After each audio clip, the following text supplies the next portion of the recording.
Assalamualaikum warahmatullahi wabarakatuh. Malaikat Israil alaihi salam adalah salah satu dari 4 malaikat utama dalam agama kita, selain Jibril, Mikail, dan Israfil. Ia dikenal sebagai malaikat pencabut nyawa dan sering disebut sebagai malaikat maut.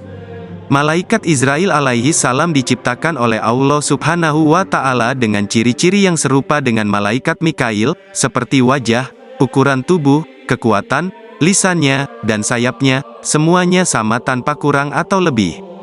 Malaikat maut memiliki 4 wajah, 1 di muka, 1 di kepala, 1 di punggung, dan 1 lagi di telapak kakinya. Malaikat Israil mengambil nyawa para nabi dengan wajahnya yang berada di bagian depan kepalanya, nyawa orang mukmin dengan wajah dari bagian depan tubuhnya, dan nyawa orang kafir dengan wajah dari bagian belakang tubuhnya. Sementara itu, nyawa seluruh jin diambil dari wajah telapak kakinya yang berbulu zafaran. Setiap bulu tersebut memiliki 1 juta muka, dilengkapi dengan 1 juta mata, mulut, dan tangan. Malaikat Israil juga memiliki 4.000 sayap dan 70.000 kaki. Salah satu kakinya mencapai langit ke-7, sedangkan yang lainnya berada di jembatan yang memisahkan surga dan neraka. Malaikat Israil memiliki kemampuan luar biasa, dengan di setiap mulutnya terdapat 1 juta lidah, dan setiap lidah mampu berbicara dalam 1 juta bahasa yang berbeda. Meskipun jika seluruh air di lautan dan sungai di seluruh dunia disiram di atas kepalanya, tidak akan ada tetesan air pun yang jatuh ke bawah. Ketika Allah menciptakan al-maut, kematian, dan menyerahkannya kepada malaikat Israil bertanya kepada Tuhan, "Wahai Tuhan, apa sebenarnya al-maut, kematian ini?" Kemudian Allah subhanahu wa ta'ala menjaga rahasia al-maut itu dan memerintahkan seluruh malaikat untuk menyaksikannya. Setelah seluruh malaikat menyaksikan al-maut, mereka semua terjatuh dalam keadaan pingsan yang berlangsung selama 1000 tahun. Setelah para malaikat sadar kembali, mereka bertanya kepada Allah, "Ya Tuhan kami, apakah ada makhluk yang lebih besar dari ini?" Kemudian Allah subhanahu wa ta'ala memberikan jawabannya, "Akulah yang menciptakannya dan akulah yang lebih agung daripadanya, seluruh makhluk akan merasakan al-maut itu." Kemudian Allah subhanahu wa ta'ala memerintahkan malaikat Israil alaihi salam untuk mengambil al-maut, karena Allah telah menyerahkan tugas ini kepadanya. Allah subhanahu wa ta'ala telah memberikan al-maut kepada malaikat Israil alaihi salam, meskipun ia awalnya merasa khawatir dan merasa tidak memiliki cukup kekuatan untuk melakukannya karena al-maut adalah sesuatu yang lebih besar daripada dirinya. Namun, Allah subhanahu wa ta'ala memberikan kepadanya kekuatan sehingga al-maut menjadi berada di tangan malaikat Israil alaihi salam. Setelah itu, al-maut berkata, "Ya Tuhanku, izinkanlah aku untuk berseru di langit sekali saja."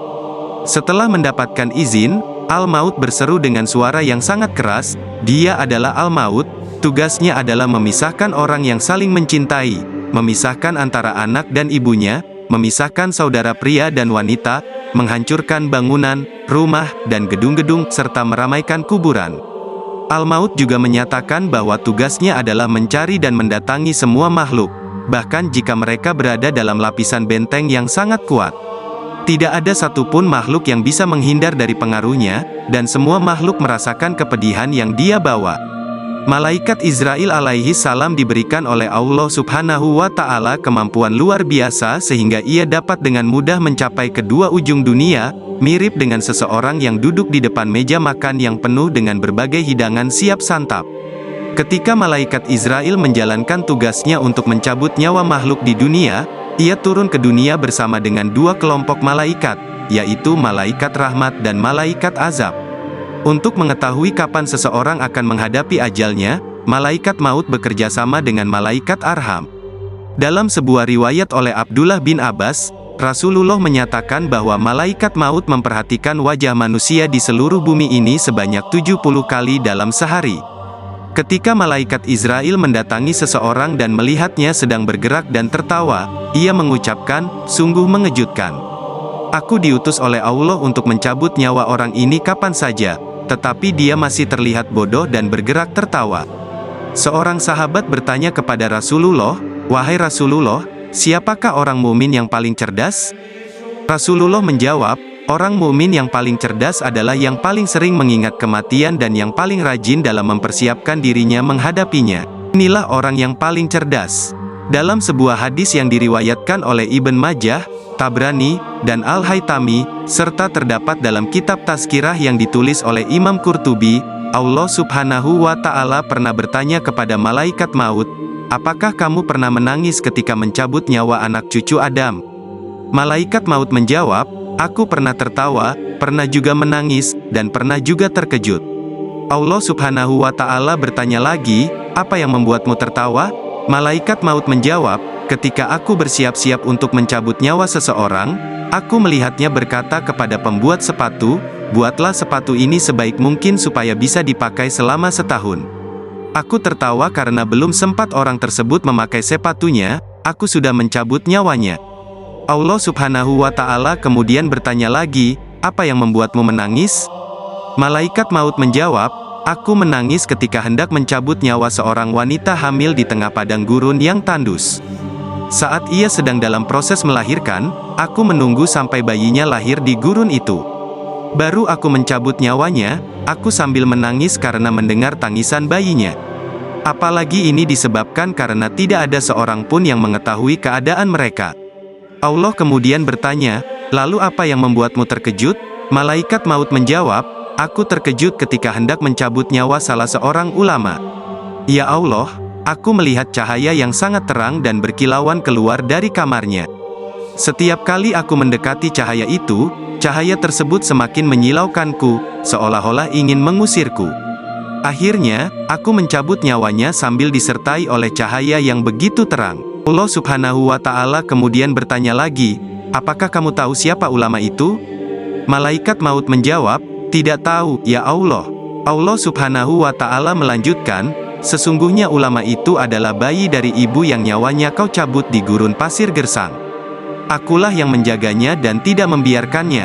Dalam satu riwayat lain, dikatakan bahwa akhirnya, setelah hari kiamat dan setelah seluruh makhluk hidup sudah kehilangan nyawanya, yang tersisa hanyalah malaikat Israil alaihi salam. Allah Subhanahu wa Ta'ala kemudian menyuruhnya untuk mencabut nyawanya sendiri. Malaikat Israil pergi ke suatu tempat antara surga dan neraka untuk melaksanakan perintah Allah Subhanahu wa Ta'ala. Saat ia mencabut nyawanya sendiri, malaikat Israil menjerit dengan sangat dahsyat. Bahkan, jika ada makhluk yang mendengar jeritan itu, maka makhluk tersebut akan binasa seketika karena kekuatan dahsyat jeritan malaikat Israil. Pada saat itu, malaikat Israil alaihi salam menyampaikan kata-kata terakhirnya. Dia berkata, "Kalau saja aku tahu betapa sakitnya saat mencabut ruh, maka aku pasti akan mencabut ruh orang-orang mukmin dengan sangat lembut." Setelah itu, malaikat pencabut nyawa pun menghembuskan napas terakhirnya, dan hanya Allah yang tetap kekal dan memiliki kuasa atas segala sesuatu. Pada akhir kisah yang penuh hikmah ini, marilah kita merenungkan betapa besar dan luar biasa kekuasaan Allah Subhanahu wa Ta'ala dalam mengatur takdir dan menciptakan segala sesuatu. Kisah malaikat Israil alaihi salam mengingatkan kita akan pentingnya bersiap-siap menghadapi kematian, karena setiap jiwa akan merasakannya. Semoga kisah ini memotivasi kita untuk menjalani hidup dengan penuh kesadaran dan kebaikan, serta terus berupaya untuk mendekatkan diri kepada Allah. Terima kasih atas kesempatan yang diberikan oleh channel Sahabat Azza ini untuk berbagi cerita dan hikmah bersama. Semoga kita semua senantiasa mendapat petunjuk dan rahmat dari Allah, serta dapat menjadi sahabat-sahabat yang saling mendukung dalam perjalanan menuju kebahagiaan dunia dan akhirat.